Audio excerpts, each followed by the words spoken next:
My name's Lana, just a regular girl who ended up pouring drinks at Joe's bar downtown after high school. It wasn't anything fancy, but it paid the bills and kept me busy. That's where I first laid eyes on Daniel. It was a Thursday night, the kind where the bar was buzzing but not too packed, just how I like it.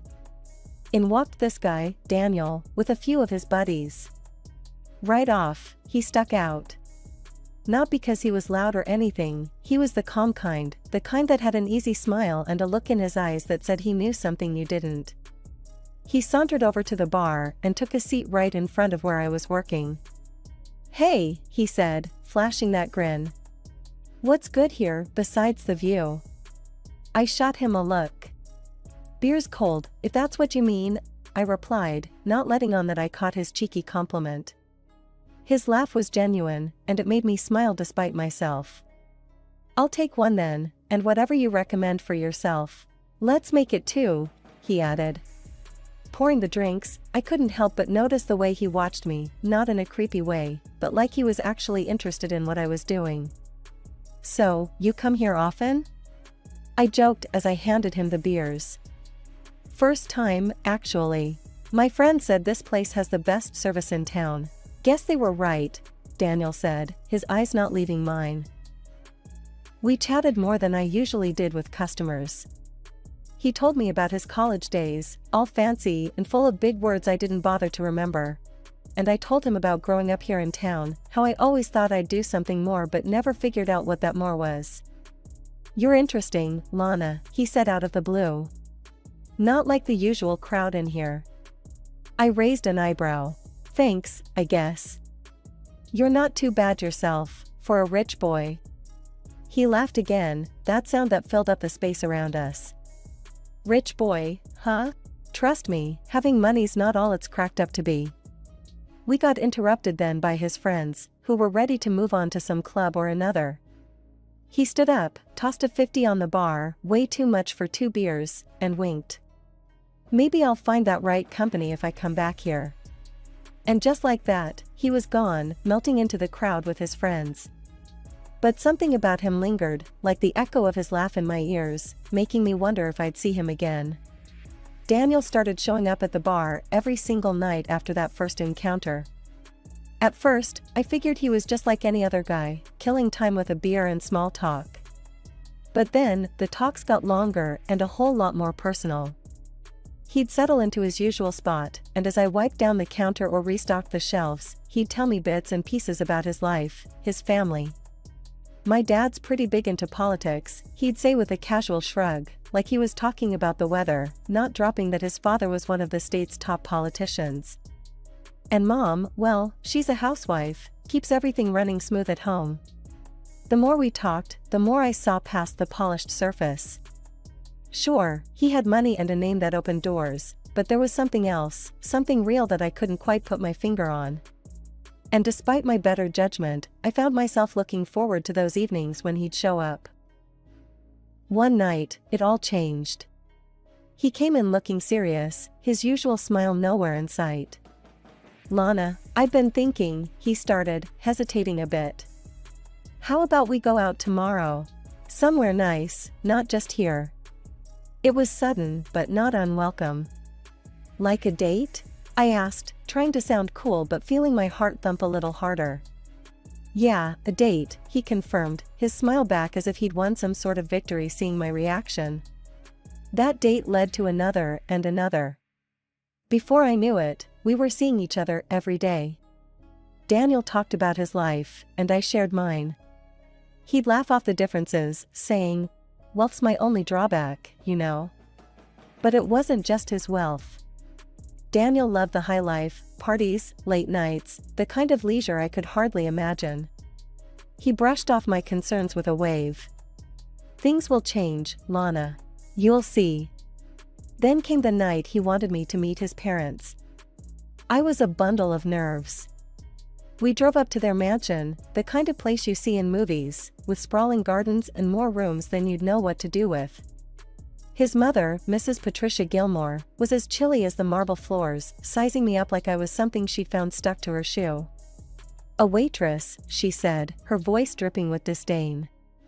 Really, Daniel, you expect her to fit into our world? His father, Gerald Gilmore, however, beamed at me as if I was the first honest thing he'd seen in years. Lana, dear, it's refreshing to see someone from real life. You're just what we need. A bridge to the common man, right before the elections. I didn't know whether to be flattered or offended. The dinner was tense, Mrs. Gilmore sniping comments under her breath, Mr. Gilmore countering with grand declarations about my refreshing simplicity. At one point, Mrs. Gilmore had enough, standing up so fast her chair almost toppled over. I will not stand for this, she hissed, storming out of the room. Mr. Gilmore just winked at me across the table.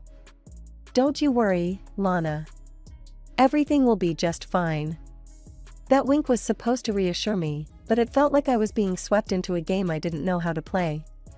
Weeks later, Daniel got down on one knee, right there in the bar where we first met, with the same cheeky grin he had that first night. Marry me, Lana, and let's show them all how it's done, he said. And I, lost in the moment and in him, said yes. The wedding was anything but the quiet affair I'd hoped for. From the moment Daniel popped the question, his father took over the whole show. He insisted on a grand ceremony, one that would be talked about far and wide. It'll be perfect for the campaign, he'd say with a sly grin, every time I brought up keeping things small.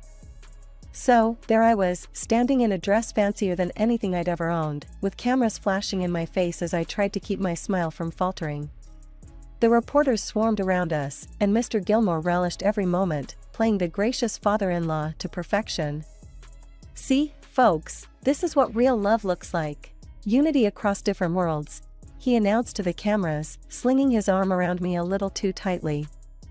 I glanced over at my parents, sitting off to the side, their expressions a mix of awe and discomfort. They weren't used to this kind of spectacle, and frankly, neither was I. Mrs. Gilmore, decked out in a dress that probably cost more than my dad's car, pasted on a smile that didn't quite reach her eyes. She leaned in during the photo op, whispering through clenched teeth, "Smile, Lana. Today, we're all family." After the spectacle, Daniel and I moved into a luxury apartment, a stark contrast to my modest childhood home. It was a wedding gift from his parents, lavish and sprawling, located in one of the city's most exclusive buildings. Daniel's nights out with his friends became more frequent, and I found myself alone in our expansive living space more often than not. His mother, Mrs. Gilmore, took it upon herself to drop by unannounced, always with a critique ready at her lips. One such afternoon, she found me trying to straighten up the mess from one of Daniel's late-night gatherings. She surveyed the room with a disdainful eye before fixing her gaze on me. "Lana, this isn't some roadside diner. You need to keep a better eye on Daniel. Look at him, he's out all the time, drinking, and it's your job to rein him in." I bristled at her words, my hands clenching the dishcloth tighter. "And what exactly do you suggest I do, Mrs. Gilmore? Chain him to a chair?" Her lips thinned into a line. "Don't be smart, Lana. You need to take control. Otherwise, you're just as much to blame." The air was tense between us, the only sounds the soft tick of the expensive clock on the wall and the distant hum of city life outside the windows. That night, when Daniel came home, I tried to talk to him about it. "Your mom thinks I'm not doing enough to keep you in line," I said, trying to keep my voice even.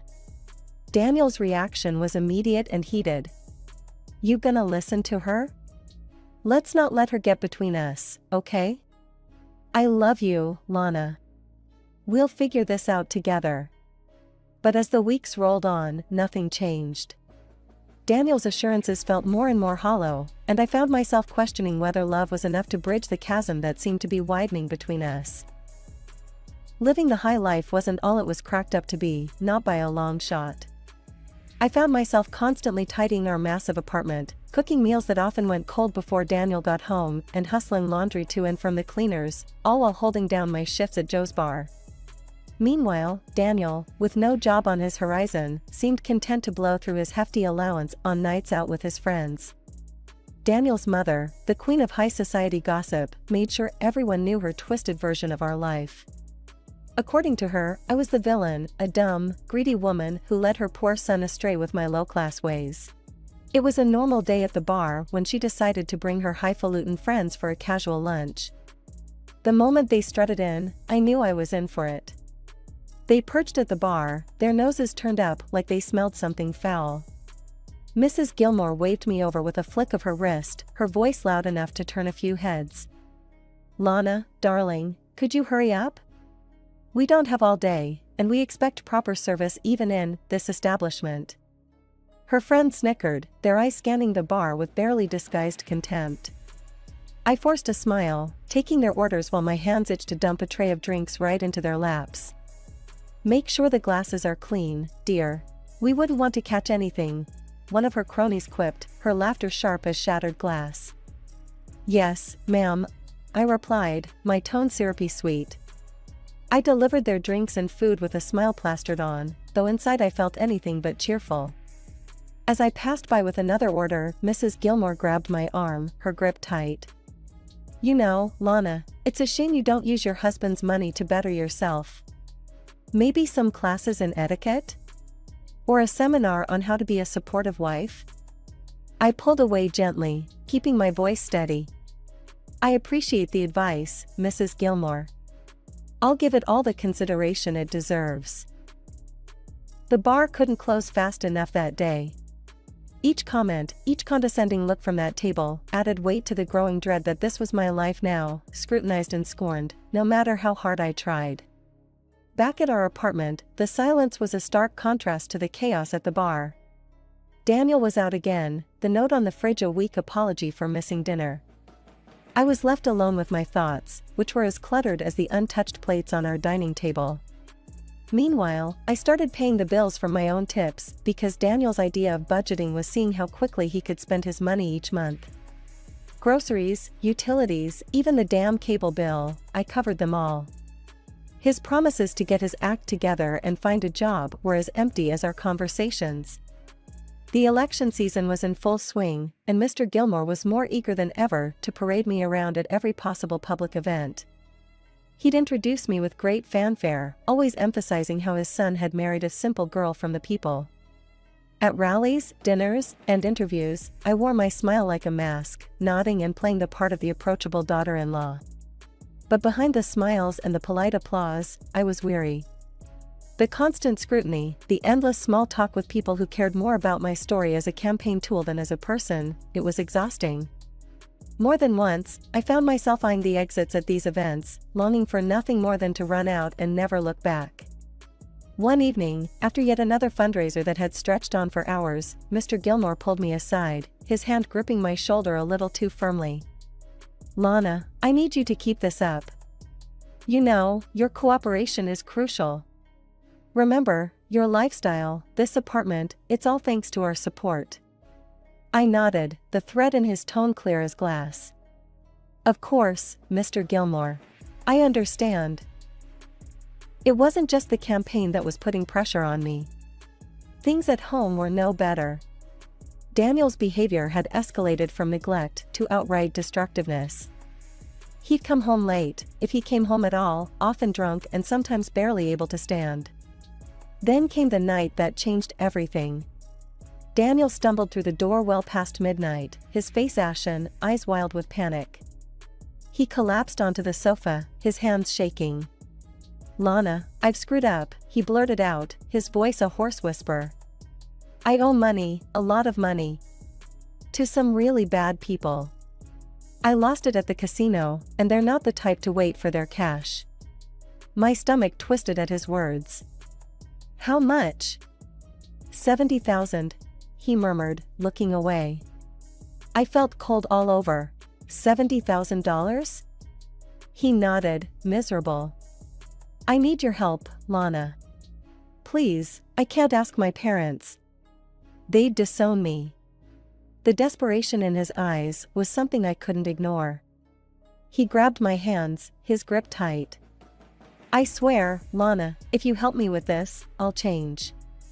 I know I've been a terrible husband, but I'll do anything to make this right. Please." Something in me broke then. Despite the anger and the disappointment, I couldn't let him face this alone. "Okay, Daniel. I'll help you. But this is it. You have to turn things around." I took out a loan the next day, $70,000 that felt like a noose around my neck. But as I handed the money over, Daniel was like a man reborn.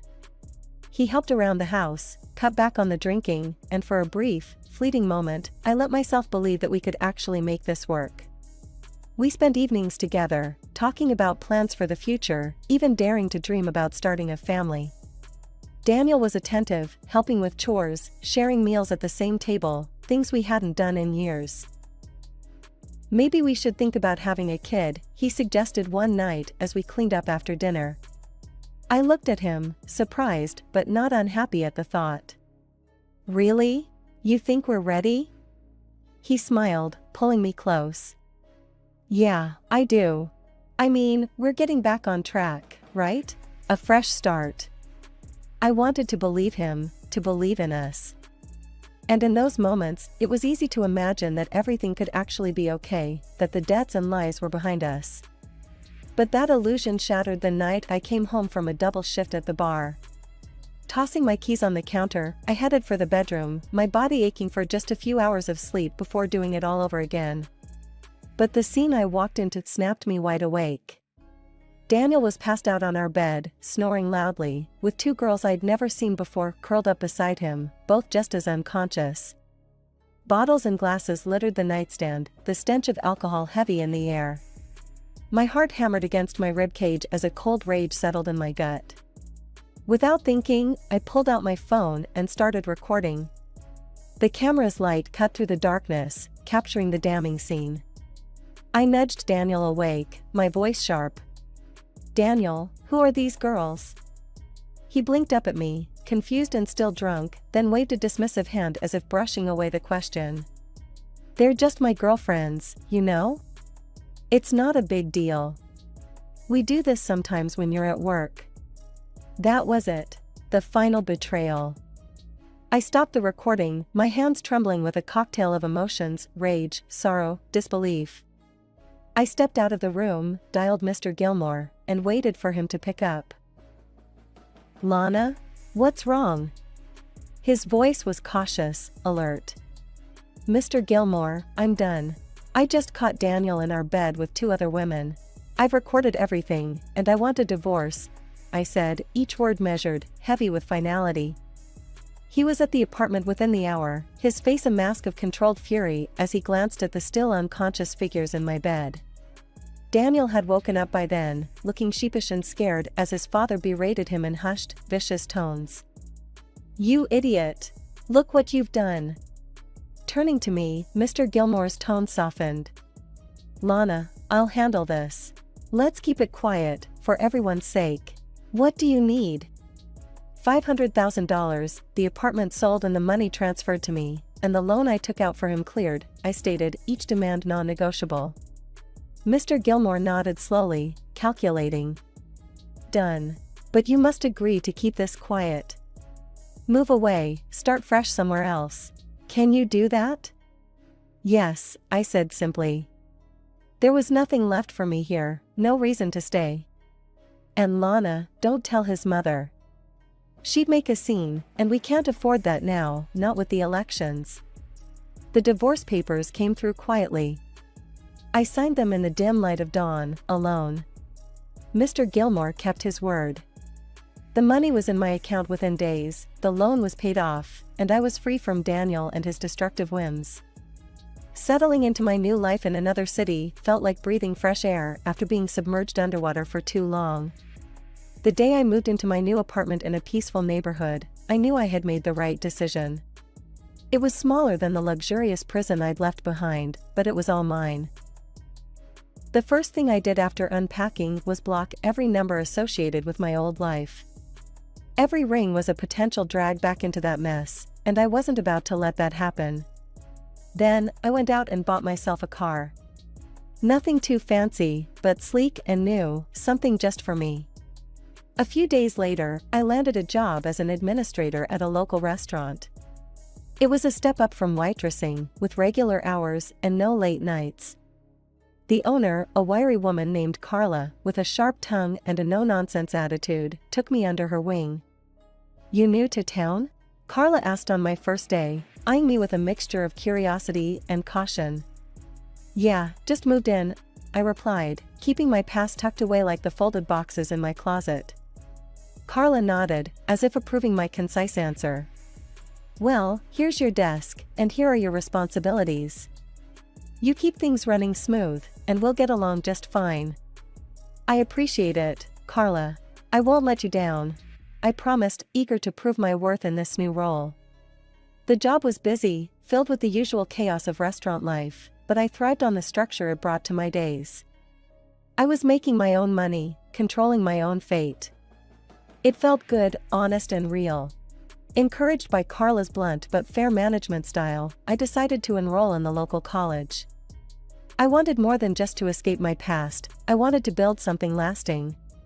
Night classes in business management seemed like the right path, and stepping into the classroom, I felt a surge of pride. I was doing this for me, no one else. One evening, as I was locking up the restaurant, Carla stopped by my desk. "Heard you're hitting the books at night. That's good. Keep that brain working." I smiled, grateful for her recognition. "Trying to. Figured it's never too late to start fresh, right?" "Damn right," Carla said with a nod. "You ever need help, you let me know. I know a thing or two about keeping a business above water." Life settled into a comfortable rhythm. Work, study, and the quiet solitude of my apartment. I relished the normalcy, the mundane moments that I used to take for granted.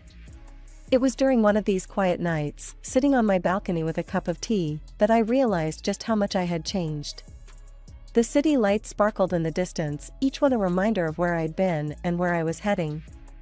2 years had slipped by since I cut all ties with my old life and started anew.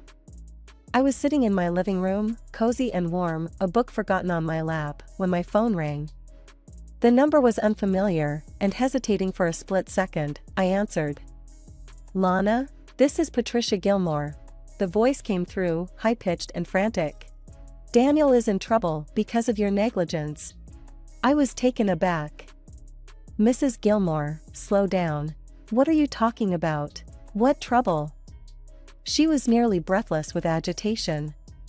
"An unknown friend of Daniel called me. He said Daniel got into a fight with a policeman in a bar. I had to transfer money to keep him out of jail.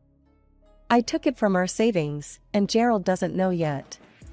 "Why weren't you there for him?" "Mrs. Gilmore, listen to me very carefully," I said, my voice calm and clear. "Daniel and I have been divorced for 2 years. I haven't seen or spoken to him since." There was a pause, and then, "Divorced? What are you talking about? Why didn't anyone tell me?" "You didn't know because it was meant to be kept quiet for the family's sake, for the election and all. I'm sorry you were left out, but I am no longer part of Daniel's life or your family." "And what happened to the policeman and Daniel?" Her voice cracked, and I could hear the confusion and fear seeping through. Laughing softly, I tried to find some humor in the absurdity of the situation. "Mrs. Gilmore, you've been scammed. There's no doubt about it.